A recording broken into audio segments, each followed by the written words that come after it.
Hello and welcome to another Magic the Gathering video. In this particular one I'm going to be looking at the Venser versus Koth dual decks. So it's going to be a two-part video. Venser is sort of up first and then the second one is obviously going to be Koth. And really the purpose of these videos is just to sort of break the deck down and just show how the deck hangs together.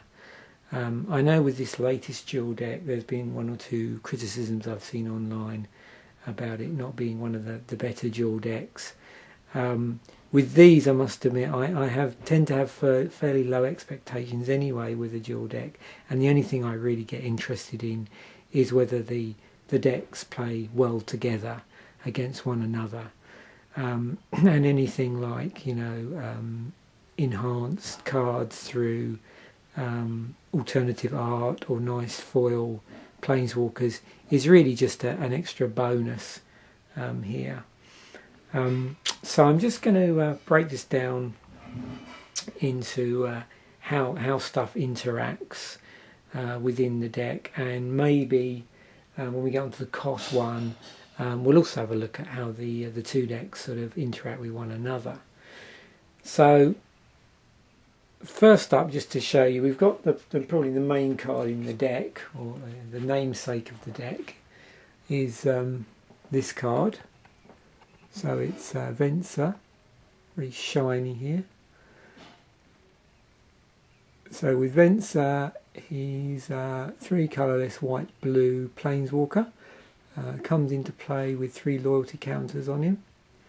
His +2 is the Exiles target permanent you own, return it to the battlefield under your control at the beginning of the next end step. -1, his creatures are unblockable this turn, and -8, the ultimate ability, you get an emblem with whenever you cast a spell, exile target permanent. And this is the emblem that it refers to, so this comes with the deck. And there you go, so that's the Venser the Sojourner emblem. So I've divided these cards into 3 distinct sections. First up we have the Manor Base. Then we have a number of cards which are either removal, although they can be used to remove your own creatures and permanents. They can also be used to prevent damage, and they can be used as counter spells. And there's also some scrying in there and card draw as well, which I'll show you in a moment. And then over here we have the main part of the deck, if you like, which is there are 26 creature cards in total. Now of that, a couple of those there's 2 ofs. So you've got Scroll Thief, and this over here, which is the Slit Strider. And I'm going to break that down and show you basically why there's so many 1-ofs, and we'll sort of see you know, what the special abilities those cards have. Now, it's not unusual in Magic to have decks with 1-ofs in them. If you think of an example of that, you'd see it in, say, Birthing Pod, where you're using the Birthing Pod as almost like a mana ladder. So you're sacrificing a creature to the Birthing Pod, which then allows you to go away, find another creature in your library, and the idea is that you are selecting creatures based on how you need to counter what your opponent is doing. And in some ways this deck operates on a similar level, but obviously doesn't have Birthing Pod in it, in that you're basically trying to pick your responses. So it does require a bit of patience, it does require a bit of planning, but you'll see there are sort of reoccurring themes within that. So the first point is, as it doesn't have a Birthing Pod, how are you able to basically pick what cards to play rather than just rely on variants within the deck, because obviously you can see this deck is going to have a lot of variants if you're just playing it straight. Now that's that's good fun with a deck like this, and probably one of the appeals of the Duels deck is that thing where when every time you play it the deck plays different, but you need something in here which is going to bring all these creatures together and put together some sort of strategy, some sort of way of playing this, so you can react to your opponent, in this case, which would be someone playing the Koth deck. So there's a number of ways in Magic you can get cards from your library in a controlled way. One is, as I said, to use something like Birthing Pod. Another possibility is to tutor for stuff, use cards which allow you to go and find cards, or cards that tutor for other versions of themselves, or cards that tutor for specific named cards sometimes. So tutoring can be very broad, it can be very focused. Again, that's not in this deck. Another way in Magic it's been done over the years is through cycling, where you basically draw cards and then discard cards, and you basically get rid of the cards you don't want and keep the ones that you do. Now this particular deck uses another way of doing this, which is a combination of scrying and card draw. And scrying is where you look at a certain number of cards at the top of the library and then basically either decide to put some on the top and some on the bottom, or them all on the top, leave them, or all on the bottom. And the idea is you can also reorder any cards on the top of that library and reorder them any way you like within the number of cards you are allowed to scry. And it will say on the card, scry for 3. If you can do that for 3 cards, or scry for 1. So what you're trying to do is manipulate your library, or just the top of your library. Now obviously this isn't quite as good as, say, using a Birthing Pod, or using a specific tutor to hunt down cards, but it's just another way of doing things. So first up we have the Manor Base, to sort of set ourselves up and to be able to play what we need to play in the deck. So it's a blue-white deck, islands and plains. We have 7 plains, 11 islands, and a number of cards that fix for mana. So first up in the terms of the mana fixing is we have this card. So here you have Azorius Chancery. Enters the battlefield tapped. When it enters the battlefield, you have to return a land you control to its owner's hand. It taps when it finally does get round to untapping, which will be the turn after you play it.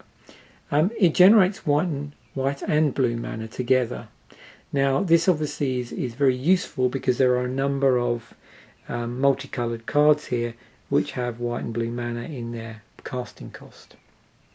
The other useful thing is this, is that when you bounce your land, there are a few lands here which have abilities attached to them when they come into play, and these are the 2. So you could, if these are already in play, bounce them and benefit from effectively re-triggering their enter the battlefield ability. There's a blue one and a white one. So you have here Soaring Sea Cliff, which is your blue one, taps for blue mana, enters the battlefield tapped, and when it enters the battlefield, a target creature gains flying until end of turn. And then New Benalia, which taps for white, enters the battlefield tapped, and when this enters the battlefield, you get to scry for 1. So you look at the top card of your library, and you may put that card on the bottom of your library if you want, or you can leave it on the top. So those are those 2 that could be effectively bounced back in your hand by using the Azorius Chancery, if things went that way. Then there's some more land which basically fixes for blue and white in a couple of different ways. So we've got two, let me just do that so you can see this okay. So we've got two Sejiri Refuge here, and these enter the battlefield tapped. They tap for either white or blue, but not for both simultaneously. And when that enters the battlefield, you gain 1 life. And then we have Floodplain. Now this is a fetch land. It does enter the battlefield tapped, but when you come to being able to tap it, you can sacrifice it and then go search your library for a plains or an island, and then put that into the battlefield and then shuffle your library. So that's 2 ways in which you can sort of sort your mana out. Now just you've got to be careful of any card in this deck which where you have to shuffle your library after you've played it or activated the ability. The reason why that is if you've been carefully setting up the top of your deck through scrying, so you've been manipulating your library, and the last thing you want to do is start shuffling that library. So the order in which some of these things are played is really important. Then we'll move on to these cards here. We've got a couple of preordains in the deck, and of course this allows us to both scry and draw cards. So this has got new artwork on it. So that's the Scry 2.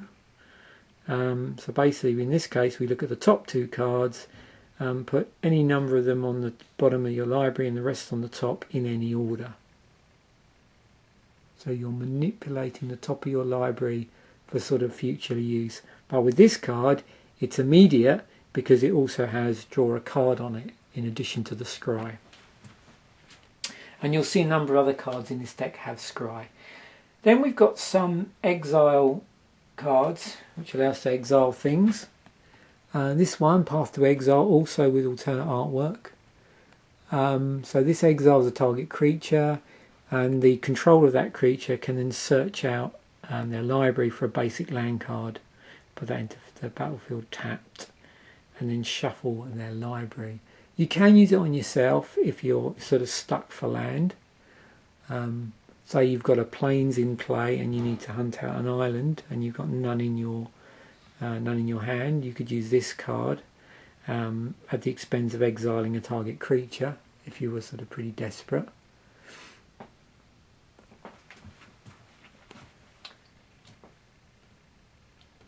And then you've got Revoke Existence.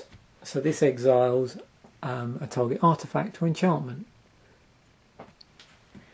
You've got the ever popular Oblivion Ring, which is an enchantment. So this sticks around on the battlefield after you play it. So on entering the battlefield, it exiles another target non-land permanent. So that would include things like planeswalkers. And when it leaves the battlefield, you return the exiled card into the battlefield under its owner's control. Interesting card this, because you can use this because it's a permanent. You can bounce this with some of the other cards in the deck that have the ability to bounce permanents, and then come and play it again, and then exile something different. So although the original exiled creature would come back into play, you could then recast it and exile something else. So you can move it around.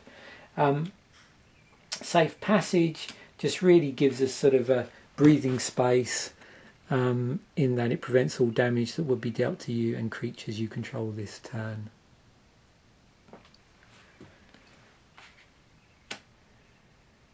We have another interesting exile card. This is a sort of bouncing into the exile zone, which again you'll see a lot of in this deck, and fits in nicely with Venser.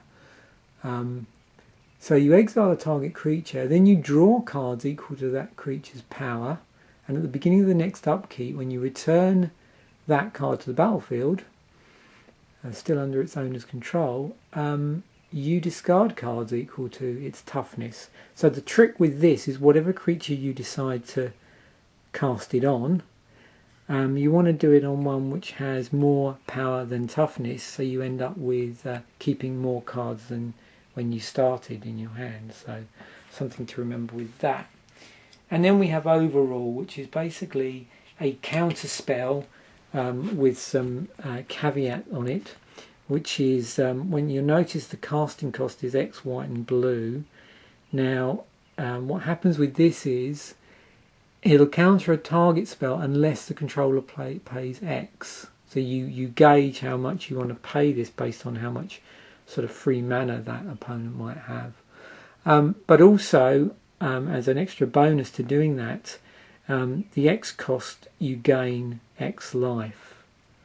So this card's also going to be useful because early on in the game, while you're trying to get set up, you may be taking direct damage early on. So now we move over to the creatures here. So a lot of these creatures have interesting activated abilities and also abilities that trigger when they come into the battlefield. So this one here, Minamo Sight Bender, this is. So you pay X, tap this, and a target creature with power X or less is unblockable this turn. So it's going to give a creature unblockable. Now this again is a recurring theme. You'll see a lot of this. It's on the one of Venser's abilities. It's there. It's also on other cards as well. So that's one of these sort of recurring themes in the deck. This sort of unblock ability. Coral Fighters. With this one, if you attack with this and it's not blocked, you get to look at the top card of your defending player's library, and then you can choose to put that card on the bottom of the player's library. So it's like having a scry for one, but on your opponent. While we're talking about scrying, Augury Owl. So this is a 1 and a blue for a 1/1. Has flying. But it has a scry for 3, so you basically get to look at the top 3 cards of your library and manipulate those. We have one creature which has flash on it, which allows us to play this anytime we can play an instant. So this even would be, we could play this on our opponent's turn. When it enters the battlefield, you get to bounce a creature you control back to your hand. So it's good if you want to basically recast something to reactivate, re-trigger its enter the battlefield ability. And then finally, with the 2 casting cost creatures, we're looking here. This is Mist Meadow Witch. And with this one, on its ability, we get to exile a target creature, and then it returns to the battlefield at the beginning of the next end step. So again, this is one of these reoccurring themes in this deck as well, where we're bouncing stuff into the exile zone and then bouncing it back. So then we move on to our 3 drops. Here's one with one of the 2 ofs. This is a Scroll Thief. So when this deals combat damage to a player, you get to draw a card. So if you're going to do that and take advantage of make the most of that card advantage, or make the most of the ability, you've got to make sure that that damage is just going to go through to the player and not be blocked. Nurik Invisalign. So this is an unblockable creature, and when this enters the battlefield, a target creature is also unblockable. So there's an interesting unblockable theme again. So here we go with Slit Strider, another 2 of. So if this becomes blocked, you draw a card.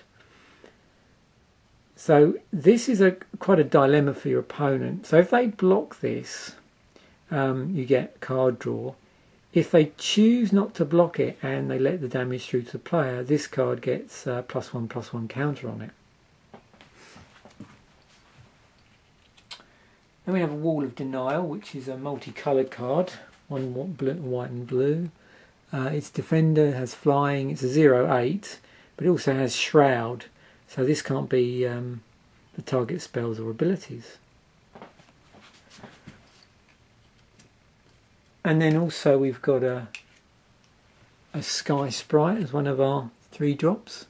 So this has flying, first strike. It's a 2/2 for 1 colourless, white, blue. No special abilities on that, well, apart from flying and first strike, but no sort of tap for anything. So this is an interesting card. This is quite a complex scry ability. So it enters the battlefield and you get to scry for 1, then 2, then 3. So there's very heavy top of your library manipulation going on here with that card. So these are now all 4 drops. These are all 4 casting cost cards. Primal Plasma. Now this one's worth looking at with also Clone because they're sort of similar cards. They're both shapeshifters. And with one, with the Primal Plasma, you have a choice of 3 types of creature that it can be, or 3 creatures. You can either be a 3/3 creature, a 2/2 creature with flying, or a 1/6 creature with defender. So when that enters the battlefield. With Clone, you can basically choose to make this, and not surprisingly, a clone of any creature on the battlefield. That includes your opponent's creatures. So a very flexible card. So that's going to obviously adjust based on what it'll give you the advantage of being able to adjust based on what your opponent's playing. Okay, so now we have Gunpowder Mage. So when this attacks, it's got another one of these sort of exile bounce abilities on it. It has flying, so it basically bounces another target creature off into the exile zone, and then that comes back again at the beginning of the next end step.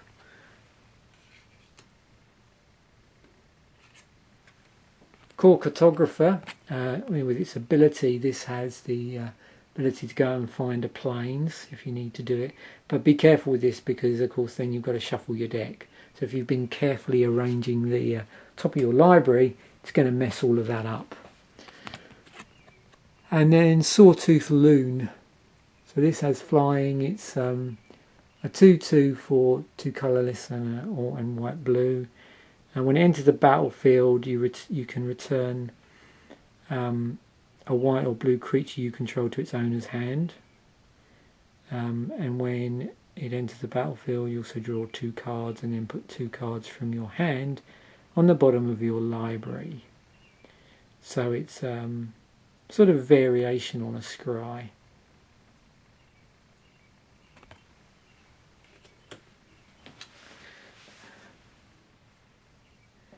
So more library manipulation. Then we move on to some 5 drops. We got this one, Cash Raiders. So with this one, you basically get to bounce a permanent you control back to your hand at the beginning of your upkeep, all the time that's in play.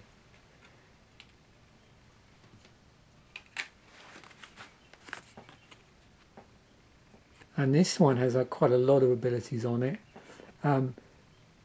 Now because you don't have to tap this to play the ability, it does mean with some of these abilities you can use more than one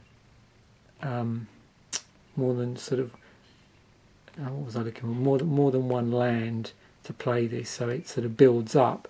So in the case of the first one, where it gains vigilance, well, you can only give it vigilance, you can have 1 vigilance on this card at one time. There's no good point giving it multiple vigilance.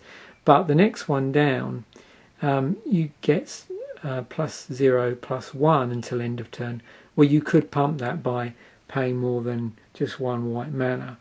With the blue mana, you can switch Wind Reaver's power and toughness until end of turn, and another blue cost. You could return Wind Reaver to its owner's hand. So lots of potential for that card. It's interesting because there's an interesting interaction between Wind Reaver and this card, Vanish into Memory, whereby you could cast this on this, and having previously paid 1 blue mana here to switch the power and the toughness round. so it would make you draw 3 cards but then discard 1. But equally you could also cast white on this initially and give it 0, 1, which would make it 1, 4, and then this card and then play the blue, switch the thing to a 4-1 and then play this.